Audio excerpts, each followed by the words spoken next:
স্ত্রীদেরকে আল্লাহ কি দায়িত্ব দিয়েছে একটা ফ্যামিলিকে সুন্দর করতে, একটা দাম্পত্য জীবনকে সুন্দর করতে। স্ত্রীর এক নম্বর দায়িত্ব হচ্ছে she should make a comfort to her husband. স্ত্রীর উচিত স্বামীর জন্য ঘরটাকে প্রশান্তির নীর বানিয়ে রাখা। কি বানিয়ে রাখা? প্রশান্তির নীর। স্ত্রী হওয়া উচিত এমন যাকে দেখলে স্বামীর চোখ জুড়ায়, স্বামীর প্রাণ জুড়িয়ে যায়, স্বামীর হৃদয়টা ঠান্ডা হয়ে যায়, ঠিক কিনা? আর স্ত্রীর দিকে তাকালে যদি মেজাজ গরম হয়ে যায়, মেজাজ খিটখিটে হয়ে যায়, ঝামেলা আছে না নাই? ঝামেলা আছে। এজন্য মেহেরবানি করে আমাদের বোনরা যারা এমন কোনো কাজ করবেন না যেটা স্বামীর মেজাজকে খিটখিটে করে দেয়, কারণ আল্লাহ তাআলা আপনাদেরকে তৈরি করেছে লিতাসকুনু ইলাইহা, স্বামী আপনার কাছে গেলেই যেন তার হৃদয়টা প্রশান্ত হয়ে যায়, ঠিক কিনা? অনেক স্ত্রী আছে না জেনে না বুঝে স্বামীর সাথে এমন খিটখিটে মেজাজ দেখায় যেটা স্বামীর জন্য মেনে নেওয়া কষ্টকর, স্বামীর জন্য একটা ত্রাস হয়ে দাঁড়ায়। স্ত্রী ত্রাস। অনেক স্বামী আছে স্ত্রীর এরকম আচরণের কারণে, অতিরিক্ত প্রেসার ক্রিয়েট করার কারণে স্ত্রীদেরকে ভয় পায়। এজন্য বোনদেরকে বলবো লিতাসকুনু ইলাইহা, এমন ভাবে আপনি আপনার স্বামীর সামনে নিজেকে প্রেজেন্ট করেন যাকে আপনাকে দেখলে আপনার স্বামীর চোখ জুড়িয়ে যায়, হৃদয়টা প্রশান্ত হয়ে যায়, আপনাকে দেখলেই আপনাকে ভালোবাসতে মনে চায়, ঠিক কিনা? এজন্য রব্বুল আলামিন বলেন আমি নারীদেরকে তৈরি করেছি লিতাসকুনু ইলাইহা, যেন পুরুষেরা স্ত্রীদের সংস্পর্শ যখন পায় পুরুষদের হৃদয়টারে প্রশান্ত করে দেয়। কে? রব্বুল আলামিন বলেছেন খাদিজার জন্য জান্নাতে আমি এমন একটা ঘর বানিয়েছি যেই ঘরের মধ্যে কোনো বিশৃঙ্খলা নাই। খাদিজার জন্য জান্নাতে এমন একটা প্রাসাদ আমি বানিয়েছি যেই প্রাসাদের মধ্যে কোনো আওয়াজ নাই, কোনো কোলাহল নাই, কোনো বিশৃঙ্খলা নাই। কারণ খাদিজা আমার নবীকে এমন একটা ঘর উপহার দিয়েছে যেই ঘরের মধ্যে কোনো বিশৃঙ্খলা ছিল না, আওয়াজও ছিল না। পড়েন সুবহানাল্লাহ। আল্লাহ রাসূল যখন সারাদিন কাফেরদের মাঝে কোরআনের দাওয়াত দিতেন, কোলাহল মারামারি জীবনের ঝুঁকি নিয়ে মক্কার কুরাইশদের মাঝে যখন দাওয়াত দিতেন, সব বিশৃঙ্খলা ঝামেলা গোলমাল শেষ করে রাতের বেলায় যখন খাদিজার ঘরে বিশ্বনবী ঢুকতেন, বিশ্বনবীর হৃদয়টাকে প্রশান্ত করে দিত কে? আম্মাজান খাদিজা বিশ্বনবী সাল্লাল্লাহু আলাইহি ওয়াসাল্লামের জন্য এমন ঘর উপহার দিয়েছেন যেই ঘরে বিশ্বনবী আসলে বিশ্বনবীর হৃদয়টা ঠান্ডা হয়ে যেত। সুবহানাল্লাহ পড়ে। অনেক স্ত্রী আছে স্বামী ঘরে ঢুকলেই ঘরে আটা নাই, রুটি নাই, চাল নাই, ডাল নাই, এটা লাগবে ওইটা লাগবে, ওখানে যেতে হবে, একটার পর একটা ফিরিস্তি বলে বেড়ায়, আছে না নাই? না, এটা করবেন না। আপনার কি লাগবে এই সব দায়িত্ব আল্লাহ তাআলা স্বামীকে দিয়েছে। স্বামীকে জানাবেন, তবে ধীরে সুস্থে ধীরে সুস্থে স্বামীর জন্য ঘরটাকে এমন করে রাখতে হবে যেন ঘরে ঢুকলেই স্বামীর হৃদয়টারে প্রশান্ত করে দেয়। কে? এজন্য স্ত্রীর প্রথম দায়িত্ব ঘরটারে প্রশান্তির নীর বানানো। একটা সুখী দাম্পত্য জীবনের জন্য স্ত্রীর 2 নাম্বার দায়িত্ব হচ্ছে স্বামীকে ইন্সপায়ার করা, স্বামীকে সাহস জোগানো, পিছন থেকে ড্রাইভিং পুশের মতো কাজ করা। কারণ স্বামীকে যখন স্ত্রী সাহস যোগায় স্বামীর সাহস বেড়ে যায়, ঠিক কিনা? আল্লাহর হাবিব সাল্লাল্লাহু আলাইহি ওয়াসাল্লামের কাছে কোরআনের আয়াত নাযিল হলো, ইকরা বিসমি রাব্বিকাল্লাযী খালাক খালাকাল ইনসানা মিন আলাক ইকরা ওয়া রাব্বুকাল আকরাম আল্লাযী আল্লামা বিল কলম আল্লামাল ইনসানা মা লাম ইয়ালাম। পড়েন আল্লাহু আকবার। সূরাতুল আলাকের 5 আয়াত হেরা গুহায় যখন নাজিল হয়ে গেল, বিশ্বনবী সাইয়েদনা জিবরাইলকে নিজ আকৃতিতে দেখলেন, পা থেকে মাথা পর্যন্ত দেখে বিশ্বনবী ভয় পেয়ে গেলেন। বিশ্বনবী সাল্লাল্লাহু আলাইহি ওয়াসাল্লামের হৃদয় কাঁপতে আরম্ভ করলো। কোরআনের 5 আয়াত নিয়ে হেরা গুহা থেকে বিশ্বনবী আম্মাজান খাদিজাতুল কুবরা রাদিয়াল্লাহু তাআলা আনহার কাছে চলে আসলেন। এসে ডেকে বললেন, খাদিজা জাম্মিলুনি জাম্মিলুনি, কম্বল দিয়ে তুমি আমারে চাপা দাও, আমার ভয় লাগছে, মনে হয় আমি বাঁচবো না। আম্মাজান খাদিজা বললেন, কি হয়েছে আপনার? বিশ্বনবী বললেন, বিশাল বড় একটা লোক কোরআনের 5 আয়াত নিয়ে এসেছে। ওই লোকের পা হেরা গুহার মধ্যে, মাথাটা আকাশের উপরে, এত বিশাল সত্তা, বিশাল কোনো মানুষ জীবনে আমি দেখি নাই। এসে সে পরিচয় দিয়েছে সে নাকি জিবরাইল ফেরেশতা। বিশ্বনবী বললেন, মনে হয় আমি বাঁচবো না, আমার জ্বর চলে এসেছে, আমার হৃদয়ের মধ্যে কাঁপুনি শুরু হয়েছে, তুমি আমারে কম্বল দিয়ে চাপা দাও। আম্মাজান খাদিজা বললেন, ও নবী ভয় পাবেন না, আমার আল্লাহ কোনোদিন আপনারে অপমান করবেন না। সুবহানাল্লাহ পড়েন। ওয়াল্লাহি ওয়াল্লাহি লা ইউখজিক আল্লাহু আবাদা। নবী গো, আল্লাহ আপনার অপমান করবেন না, কারণ আপনার মধ্যে এমন এমন ভালো ভালো গুণ আছে, এই গুণাবলীগুলি যে মানুষের মধ্যে থাকে তাকে আমার রব কোনোদিন অপমান করতে পারে না। চিল্লায় বলেন ঠিক কিনা? নবী হে ইন্নাকা লাতাসিলুর রাহিমা, আপনি আত্মীয়তার সম্পর্ক বজায় রাখেন। ও নবী তাসদুকুল হাদিসা, সব সময় আপনি সত্য কথা বলেন। ওয়া তাহমিলুল কাল্লা, আপনি মানুষের বোঝা টেনে দেন। ওয়া তাকসিবুল মা'দুমা, যার উপার্জন করার কেউ নাই, নিজে গায়ে খেটে আপনি তারে উপার্জন করে দেন। ওয়া তুঈনু আলা নাওয়াইবিল হক, সত্য যেখানে বিপন্ন সেখানে আপনি সাহসী সৈনিকের মতো দাঁড়িয়ে যান। সুবহানাল্লাহ। নবী আপনি ভয় পাবেন না, কারণ আপনি এমন অসাধারণ ব্যক্তিত্ব, এমন জনকল্যাণমূলক কাজের আঞ্জাম আপনি দেন, এরকম লোককে আল্লাহ কখনো অপমান করতে পারে? আপনি চালিয়ে যান, আপনাকে থামানোর মতো অপশক্তি গোটা বিশ্বে দ্বিতীয়টা নাই। চিল্লায় বলেন ঠিক কিনা? বিশ্বনবীকে সাহস জুগিয়েছেন, এরকম সাহস জোগানোর মতো স্ত্রী আমাদের দরকার আছে না নাই? বিশ্বনবী সারাদিন বাইরে যখন কাফির মুশরিকদের অত্যাচার অনাচার সহ্য করে ঘরে আসতেন, আম্মা জান আয়েশা এমন সাহসিকতার বাণী শোনাতেন, এমন মোটিভেশন শোনাতেন, এমন ইন্সপায়ারেশন দিতেন, বিশ্বনবী সারাদিনের সব দুঃখ কষ্ট ভুলে গিয়ে এর পরের দিনের দাওয়াতি কাজের জন্য নতুন করে এনার্জি ফিরে পেতেন। চিল্লায় পড়েন আল্লাহু আকবার। এজন্য স্ত্রীর 2 নাম্বার কাজ হচ্ছে স্বামীকে সাহস যোগানো। 2 নাম্বার কাজ কি? স্বামীকে সাহস যোগানো, স্বামীকে সাপোর্ট দেয়া। স্ত্রীর 3 নাম্বার কাজ হচ্ছে স্বামীর ডাকে সাড়া দেয়া। কে দেয়া? স্বামী যদি স্ত্রীর সঙ্গ পেতে চায়, স্ত্রীর ওই ডাকে সাড়া দিতে হবে। রাতের বেলা স্বামী যদি স্ত্রীর সঙ্গ চায় আর স্ত্রী যদি সঙ্গ না দিয়ে চলে যায়, ফজর পর্যন্ত স্ত্রীর উপর আল্লাহর ফেরেশতারা লানত দিতে থাকে। চিল্লায় পড়েন নাউযুবিল্লাহ।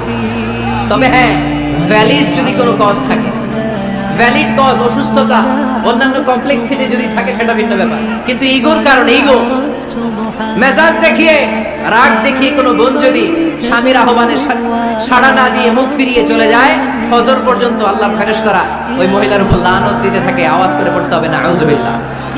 আবার বিশ্বনবী বলেছেন, খবরদার, রমজান ছাড়া কোনো নফল রোজা কোনো স্ত্রী যদি রাখতে চায়, নফল রোজা রাখার আগে স্বামীর কাছ থেকে যেন সে অনুমতি নিয়ে নেয়। নফল রোজা, আওয়াজ করে বলেন কি রোজা? ফরজ রোজা না। দিনের বেলা যেহেতু রোজা রাখতে হয়, কোন নারী, কোন যুবতী নারী, বয়স্ক নারীদের কথা ভিন্ন, কোন যুবতী নারী যদি নফল রোজা রাখতে চায়, সে তার স্বামীর পারমিশন নেবে। কারণ হয়তো স্বামী দিনের বেলা স্ত্রীর সঙ্গ চেতে পারে, ঠিক কিনা? এজন্য স্বামীর কাছ থেকে পারমিশনের দরকার আছে না নেই? দাম্পত্য জীবনকে সুখময় করতে হলে একজন স্ত্রীর 4 নম্বর দায়িত্ব হচ্ছে নিজের সতীত্বের হেফাজত করা। 5 নম্বর দায়িত্ব হচ্ছে স্বামীর সম্পদের হেফাজত করা। সাইয়েদনা আবু সুফিয়ান রাদিয়াল্লাহু তাআলা আনহু ছিলেন খুব কৃপণ মানুষ, বিষ্ণু ইসা ইসলামের শ্বশুর। সেই বুখারীতে এসেছে, ওনার স্ত্রী এসে আল্লাহ রাসূল সাল্লাল্লাহু আলাইহি ওয়াসাল্লামের কাছে বলেন, ইয়া রাসূলুল্লাহ, ইন্না আবা সুফিয়ান রাজুলুন শাহী। আল্লাহর রাসূল, আবু সুফিয়ান খুব কৃপণ মানুষ, আমার আর আমার সন্তানদের খরচের জন্য যে টাকা পয়সা লাগে আমার স্বামী দেয় না। এখন আমার স্বামীর অনুমতি ছাড়া সিন্ধুক থেকে টাকা নেয় আমার জন্য জায়েজ কিনা? আল্লাহর হাবিব বললেন, হ্যাঁ, স্বামী যদি কৃপণ হয় তাহলে ফ্যামিলির খরচের জন্য যতটুকু দরকার অতটুকু নিতে পারবা, ওইটারে ক্ষমা করে দিবে কে? আমাদের অনেকের মধ্যে অনেক কৃপণ লোক আছে না নাই? এই কৃপণ লোক যদি থাকে, আপনার অনুমতি ছাড়াও ভাবি আপনার পকেট থেকে টাকা নিতে পারবে। কৃপণ যারা, তাদের পারমিশন ছাড়া পকেট থেকে, আলমারি থেকে টাকা নিয়ে যতটুকু দরকার ফ্যামিলির ততটুকু খরচ করা যাবে, অতিরিক্ত খরচ করা যাবে না। 6 নম্বর দায়িত্ব হচ্ছে ছেলে মেয়েদেরকে দেখাশোনা করা, ছেলে মেয়েদেরকে বুকের দুধ খাওয়ানো। অনেক মা আছে ছেলে মেয়েদেরকে বুকের দুধ খাওয়াতে চায় না, আসলে নাই? হ্যাঁ, ডানু খাওয়ায়, ডানু। আর কি খাওয়ায়? হ্যাঁ, মিল্ক বিটা, আর নিডো, নেসলে, সেরেলাক, আর হ্যাঁ বায়োমিল। মাশাআল্লাহ, অনেক নাম জানেন তো আপনারা। মেডিকেয়ার। তো এই বুকের দুধ খাওয়াতে চায় না অনেক মায়েরা। আপনার বুকের দুধের মধ্যে বাচ্চাদের জন্য আল্লাহ রাব্বুল আলামিন ন্যাচারাল ভ্যাকসিন দিয়ে দিয়েছেন। চিল্লায় পড়েন সুবহানাল্লাহ। ন্যাচারাল, প্রাকৃতিক টিকা, বাচ্চার জীবনের প্রথম টিকাটা, সন্তানের জীবনের নবজাতক শিশুর প্রথম টিকাটা আল্লাহ তাআলা মায়ের বুকের শাল দুধের ভেতরে দিয়ে দিয়েছেন। সুবহানাল্লাহ পড়ে। টিকাগুলো তো বাজার থেকে কিনতে হয়, প্রথম টিকাটা আল্লাহ ফ্রি দিয়ে দিয়েছে। সুবহানাল্লাহ পড়বেন না? এজন্য রাব্বুল আলামিন বলেন, ওয়াল ওয়ালিদাতু ইউরদি'না আওলাদাহুন্না হাওলাইনি কামিলাইনি লিমান আরাদা আন ইউতিম্মার রাদাআ। দুনিয়ার প্রতিটা মায়ের উচিত টানা 2 বছর তাদের সন্তান সন্ততিদেরকে দুধ খাওয়ানো। কয় বছর? আওয়াজ করে বলতে হবে, কয় বছর? মায়ের বুকের দুধ যে ছেলেগুলো খায় না, এদের ব্রেনের গ্রোথ হয় না। এগুলো হয় বলদা নাম্বার 1। কি হয়? বলদা নাম্বার 1। ফার্মের মুরগির মতো এগুলা। ফার্মের মুরগি দেখছেন? হ্যাঁ, ফার্মের মুরগি দেখবেন যে দোকানে যখন কিনতে যাবেন, এটারে নিয়ে যেখানে ওজন করে ওইখানে বসা রাখলে ওইখানেই বসে থাকে, আধা ঘন্টায় উঠবে না, এটা বসেই থাকে। আর গ্রামের মুরগি দেখছেন, দেশি মুরগি, ধরতে পারবেন এটারে? খবর আছে, ঘাম ছুটায় ছাড়বে। তো মায়ের বুকের দুধ যেগুলা খায় এগুলা দেশি মুরগির মতো, আর এই নিডু খায় যেগুলো, এগুলো 1 নাম্বার বলদা হয়, আর ফার্মের মুরগির মতো হয়। ঠিক কিনা? উদাহরণটা দিলাম এই জন্য, আপনার সন্তানের ভবিষ্যতের কথা বোঝানোর জন্য উদাহরণটা দিয়েছে। বুকের দুধ খাওয়াবেন, এর মধ্যে আল্লাহ তাআলা এমন নিউট্রিশন, পুষ্টিগুণ দিয়ে মায়ের বুকের দুধকে আল্লাহ তাআলা সমৃদ্ধ করেছে, বাচ্চার ব্রেইনের গ্রোথ হয়, বাচ্চার হাড্ডিগুলো খুব শক্ত হয়, সে ইনফিরিয়রিটি কমপ্লেক্সে ভোগে না, হীনমন্যতায় ভোগে না, জীবনের যেখানেই যাবে সেখানেই সে হবে সফল। চিল্লায় বলেন ঠিক কিনা? অনেক মা আছে বুকের দুধ খাওয়াতে চায় না, ডানু খাওয়ায়, নিনু খাওয়ায়, আবার নিজেদের কাজের জন্য ব্যস্ত, ছেলে মেয়েদেরকে সময় দেয় না। আছে না নাই?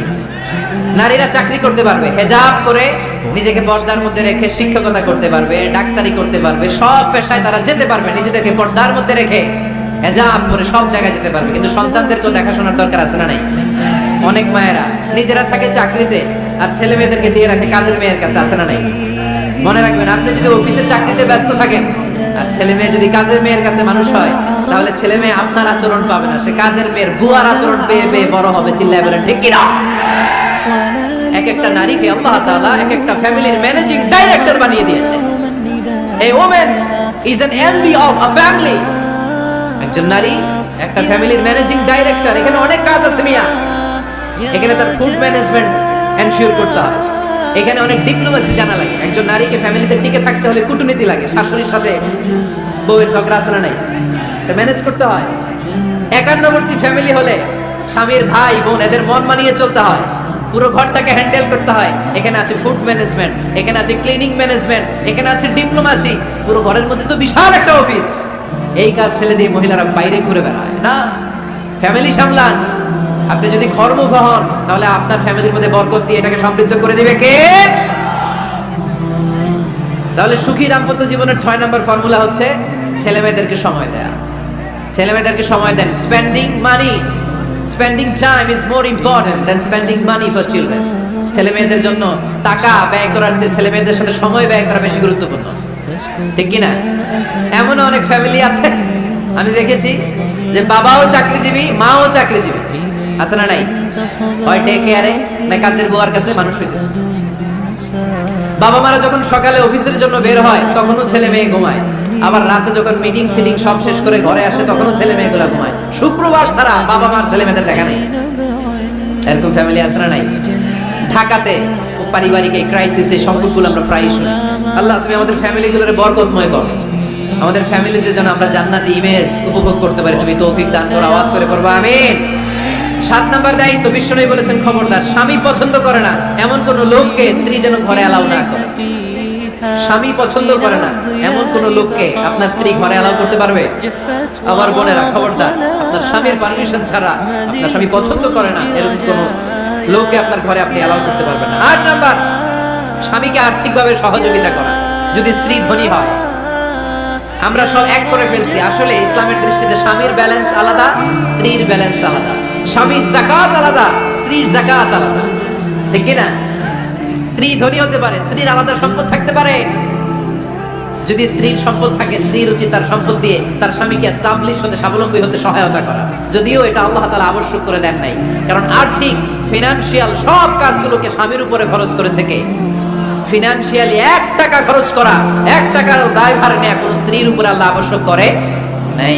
তারপরেও স্ত্রী যদি ধনী হয়, স্ত্রীর যদি জায়গা জমি থাকে, সম্পদ থাকে, তাহলে স্ত্রীর উচিত তার স্বামীকে স্বাবলম্বী হতে সহযোগিতা করা। ঠিক কিনা? আমরা মডেল হিসেবে আম্মাজান খাদিজা রাদিয়াল্লাহু তাআলা আনহার জীবনের দিকে যদি তাকাই তাহলে দেখব উনি অনেক মহিয়সী, গরিয়সী একজন ব্যবসায়ী নারী ছিলেন। আম্মাজান খাদিজা রাদিয়াল্লাহু তাআলা আনহা ওনার ব্যবসায় স্টাফ হয়ে বিশ্বনবী ওনার সাথে পরিচিত হলেন। বিশ্বনবীর আমানতদারিতায় মুগ্ধ হয়ে আম্মাজান খাদিজা বিশ্বনবীর বিয়ের প্রস্তাব দিলেন। আম্মাজান খাদিজা রাদিয়াল্লাহু তাআলা আনহার সাথে বিশ্বনবীর যখন বিয়ে হয়ে যায়, বিয়ের পরে আম্মা জান খাদিজা বলেন, ও বিশ্বনবী, আমার যত সম্পদ আছে, আমার ব্যবসায়ের যত মালামাল আছে, যত সম্পদ আছে, সব আমি আপনার পায়ের সামনে এনে রেখে দিলাম। আপনি দিয়ে দিলাম, সব সম্পদ আপনারা আমি দিয়ে দিলাম। আপনি ইচ্ছে মতো মানুষকে দান করতে পারেন, খরচ করতে পারেন, দাওয়াতি কাজে, মুসলিমদেরকে আজাদ করার কাজে আপনি ব্যয় করতে পারেন। আওয়াজ করে পড়েন আল্লাহু আকবার। আম্মাজান খাদিজাকে যদি আমরা মডেল হিসেবে ধরি, তাহলে প্রতিটা বোনের উচিত তাদের যদি অর্থ কড়ি থাকে, সম্পদ থাকে, স্বামীকে স্বাবলম্বী হতে ওই সম্পদ দিয়ে সাহায্য করার দরকার আছে না নাই? কথা বলেন না কেন? 9 নাম্বার, স্ত্রীর দায়িত্ব দাম্পত্য জীবনকে সুখময় করতে নিজেকে স্বামীর সামনে বিউটিফাই করে উপস্থাপন করা। নিজেকে বিউটিফাই করে, মেকআপ করে স্বামীর সামনে উপস্থাপন করা। আমি আমার মা বোনদেরকে বলবো, আপনারা নিজেদেরকে গুছিয়ে সাজিয়ে স্বামীর সামনে উপস্থাপন করুন। অনেক বোনেরা আছে বাইরে যাওয়ার সময় পার্লারিং করে, মেকআপ করে, সুন্দর জামা কাপড় পরে বাইরে যায়, আর স্বামীর সামনে আসলে বুয়ার মতো থাকে। আছে না নাই? স্বামীর সামনে পচা জামা, ছিঁড়া জামা, চুলের মধ্যে নাই সুগন্ধি, নিজেকে গুছিয়ে রাখে না, সামলে রাখে না, কাজের বুয়ার মতো নিজেকে উপস্থাপন করে স্বামীর সামনে। আর বাইরে গেলে মেকআপ করে, পার্লারিং করে যায়। হওয়া দরকার ছিল উল্টা। বাইরে আপনি সাদা সিধা ভাবে যাবেন, বোরকা দিয়ে নিজেকে ঢেকে যাবেন। বাইরে যাওয়ার সময় কোনো নারী পারফিউম ইউজ করে যেতে পারবে না। নারীরা যত পারফিউম ইউজ করতে মনে চায় আপনার বেডরুমে, আপনার স্বামীর সামনে, ঠিক কিনা? স্বামীর সামনে পারফিউম ইউজ করেন, নিজেকে উজাড় করে সাজান স্বামীর জন্য। এই প্রতিটা সাজুগুজুতে সওয়াব আছে না নাই? ইসলাম কতটা চেক এন্ড ব্যালেন্স, কতটা ভারসাম্যপূর্ণ জীবন ব্যবস্থা। খবরদার, নারীরা ডিওডোরেন্ট ইউজ করে বাইরে যেতে পারবে, যেটা সে তার আর্মপিটে ইউজ করে, কিন্তু ঝাঁঝালো পারফিউম বোরকার উপর দিয়ে মেরে কোনো নারী বাইরে যেতে পারবে? কথা বলেন। সুনানে নাসাইর হাদিস, আল্লাহর হাবিব বলেন, আইয়ুমা ইমরাআতিন ইস্তা'জারাত নাফসাহা ফামাররাত আলা কওমিন লিয়াজিদু রিহাহা ফাহিয়া জানিয়া। কোন নারী যদি তার জামার উপর দিয়ে পারফিউম মেখে পুরুষ লোকের দৃষ্টি আকর্ষণের জন্য ঘরের বাইরে বের হয়, যতটা পুরুষ তার চেহারার দিকে লোলুপ দৃষ্টি নিয়ে তাকাবে, ততটা পুরুষের সাথে জিনার গুনাহ মহিলার আমলনামায় তুলে দিবে কে? পারফিউম মেখে যদি কোনো নারী বের হয় এই উদ্দেশ্যে যে ছেলেরা আমাদের প্রতি আকৃষ্ট হবে, যতটা ছেলে তার দিকে তাকাবে, প্রত্যেকটা ছেলের সাথে জিনার গুনাহ আল্লাহ তাআলা এমনি তার আমলনামায় তুলে দিবে। নাউজুবিল্লাহ পড়েন। এজন্য খবরদার, নিজেকে সাজিয়ে গুজিয়ে স্বামীর সামনে উপস্থাপন করুন। সাজিয়ে গুজিয়ে অনেক স্ত্রীরা আছে ড্রাইভারের সাথে কথা বলার সময় মিষ্টি হাসি দিয়ে কথা বলে। বাজারে শপিং করতে গেলে আসসালামু আলাইকুম ভাই, কেমন আছেন? কি সুন্দর আসসালামু আলাইকুম। স্বামীর সামনে আসলে আর এই মিষ্টি কথাটা নাই। আসলে নাই। বাইরে তোমার চিকন গলায় কিসের আসসালামু আলাইকুম? হ্যাঁ না, বাইরে আপনি আসসালামু আলাইকুম দিতে যাবেন না, ছটফট করে কর্কশ ভাষায় কথা বলে শেষ। কেউ ফোন দিয়েছে, হ্যালো কে? স্বামীকে চায়, উনি বাসায় নাই, কাট।